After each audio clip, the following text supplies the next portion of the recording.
Hello friends. आज मैं आपको साइंस के लगभग 200 जीएस बताऊंगा जो आपके लिए बहुत ही इम्पोर्टेंट साबित होंगे। मैं जो आज आपको बताऊंगा क्वेश्चन वो लगभग सभी एग्जाम में पूछे जाते हैं, इसलिए आप लोग इस वीडियो को शुरू से लेकर पूरे अंत तक जरूर देखिएगा ताकि आपसे एक भी इस प्रकार के प्रश्न एग्जाम में ना छूटे। तो मैं चलता हूं इस वीडियो के पहले प्रश्न की ओर। पहला प्रश्न कर रहा है, जीवाणु की खोज सर्वप्रथम किसने की? इसका राइट आंसर होगा लीवन हॉक ने किया था। अगला सवाल है, दूध के दही के रूप में जमने का कारण क्या है? तो लैक्टोबैसिलस के कारण जमता है। अगला सवाल है, फलों का अध्ययन क्या कहलाता है? पोमोलॉजी कहलाता है। अगला सवाल है,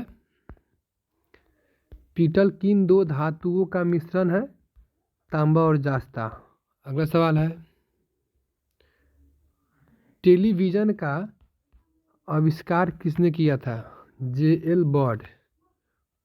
टेलीविज़न जो होता है उसका आविष्कार किसने किया था? जे.एल. बर्ड। अगला सवाल है, किस रंग का तरंगदैर्घ्य अधिकतम होता है? लाल। अगला सवाल है, न्यूट्रॉन की खोज किसने की थी? चैडविक। अगला सवाल है, विद्युत प्रतिरोध का मात्रक है? ओम। अगला सवाल है, लाल रक्त कण का जीवन काल 120 दिन होता है। अगला सवाल है, दूध की शुद्धता मापन किस यंत्र से किया जाता है? लैक्टोमीटर। अगला सवाल है, गोबर गैस में मुख्य रूप से क्या पाया जाता है? मीथेन। अगला सवाल है, प्रकाश वर्ष इकाई है? दूरी क्या? अगला सवाल है, केंचुए की आंखें होती है? एक भी नहीं होती है। अगला सवाल है, राष्ट्रीय विज्ञान दिवस कब मनाया जाता है? 28 फरवरी। अगला सवाल है, भोजन में उपस्थित ऊर्जा को मापा जाता है? कैलोरी मापा जाता है। अगला सवाल है, पृथ्वी की स्थिति और संरचना के अध्ययन को क्या कहा जाता है? भूविज्ञान। अगला सवाल है, पचे हुए भोजन का अवशोषण होता है? छोटी आंत में होता है। अगला सवाल है, विषाणुओं का अध्ययन क्या कहलाता है? वायरोलॉजी। अगला सवाल है, पक्षियों का अध्ययन क्या कहलाता है?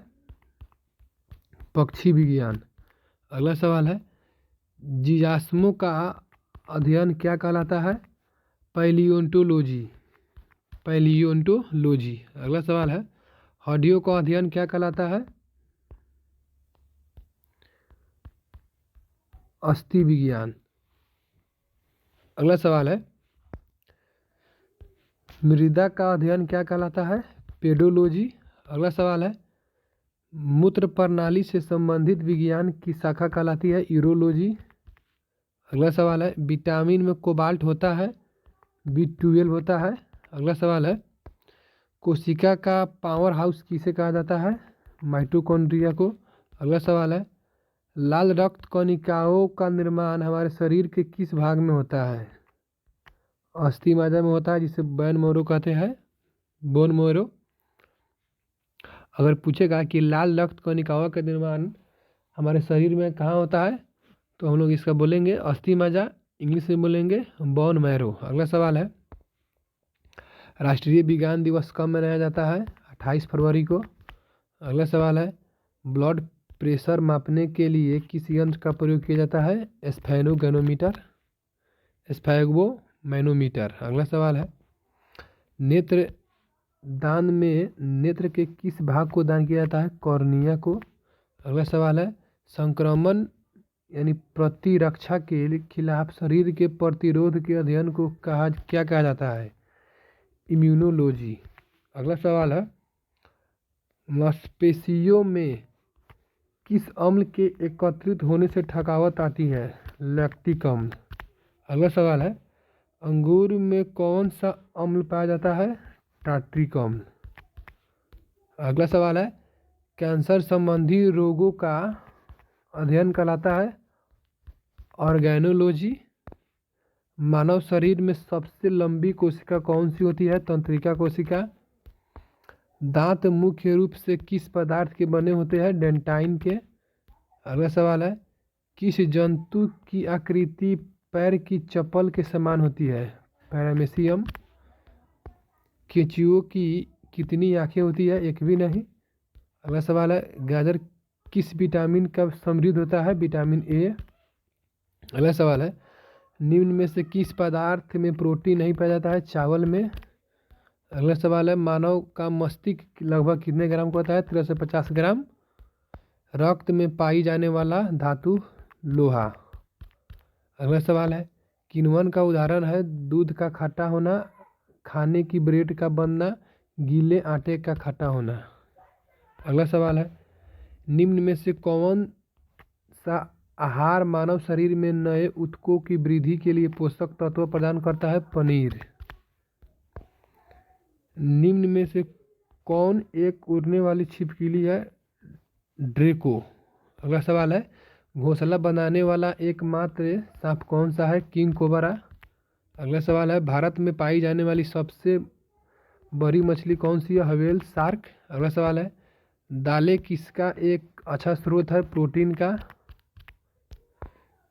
देसी घी में से सुगंध क्यों आती है? डाई एसिटिल के कारण। इंद्रधनुष में किस रंग का विक्षेपण अधिक होता है? लाल रंग। टेलीविजन का आविष्कार किसने किया था? जे.एल. बर्ड। हीरा चमकदार क्यों दिखाई देता है? सामूहिक आंतरिक परिवर्तन के कारण। गोबर गैस में मुख्य रूप से क्या पाया जाता है? मीथेन। दूध की शुद्धता किस यंत्र में मापा जाता है? लैक्टोमीटर। पृथ्वी पर सबसे अधिक मात्रा में पाए जाने वाला धातु कौन सा है? एल्युमिनियम। मोती मुख्य रूप से किस पदार्थ का बना होता है? Calcium carbonate. मानव शरीर में सबसे अधिक मात्रा में कौन सा तत्व पाया जाता है? ऑक्सीजन। किस प्रकार के ऊतक शरीर के रक्षा कवच का कार्य करता है? एपिथेलियम ऊतक। मनुष्य ने सर्वप्रथम किस जंतु को अपना पालतू बनाया? कुत्ता। किस वैज्ञानिक ने सर्वप्रथम बर्फ के दो टुकड़ों को आपस में घिसकर पिघलाया? डेवी। गुब्बारे में कौन सी गैस होती है? ऑप्शन नंबर हीलियम, यानी हीलियम गैस होती है। लाल रक्त कण रेड ब्लड सेल्स का निर्माण होता है अस्थि मज्जा में। लाल रक्त कण का जीवन काल 120 दिन होता है। श्वेत रक्त व्हाइट ब्लड सेल का जीवन काल 1 से 4 दिन होता है। श्वेत रक्त व्हाइट ब्लड सेल को कहा जाता है ल्यूकोसाइट। लाल कण रेड ब्लड सेल को इरिथ्रोसाइट कहा जाता है, इरिथ्रोसाइट। अगला सवाल है, शरीर का ताप नियंत्रक होता है हाइपोथैलेमस। जो शरीर का ताप को नियंत्रण कौन करता है? हाइपोथैलेमस करता है।